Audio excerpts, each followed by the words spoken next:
बहुत पुरानी बात है। पहाड़ों और जंगलों से घिरे एक छोटे से गांव में लोग शांति और प्रेम से रहा करते थे। लेकिन कुछ ही समय में उस गांव पर अजीब घटनाओं की काली छाया पड़ने लगी। रात में बच्चों की चीखें सुनाई देती, मवेशी बीमार पड़ने लगे और लोग बिना कारण बीमार होकर मरने लगे। कोई समझ नहीं पा रहा था कि यह सब क्यों हो रहा है। कुछ बुजुर्गों ने बताया कि गांव के बाहर पीपल के पेड़ के पास एक पुरानी हवेली में एक डाइन चुड़ैल रहने लगी है, जो गांव वालों को नुकसान पहुंचा रही है।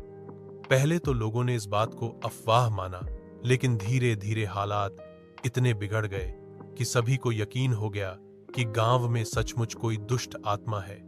गांव के लोग भयभीत थे। वे रात में घरों से बाहर निकलने से डरने लगे। तभी गांव में श्यामू नाम का एक निडर और चतुर लड़का सामने आया।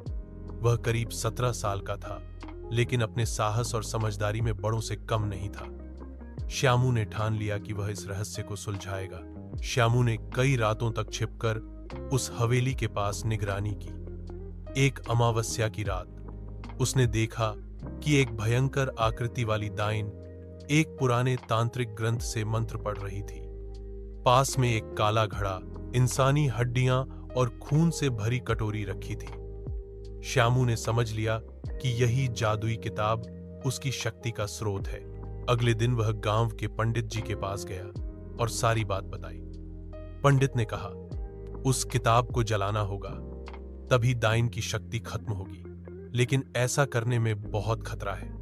श्यामू ने कहा, अगर कोई यह नहीं करेगा तो हमारा गांव नष्ट हो जाएगा।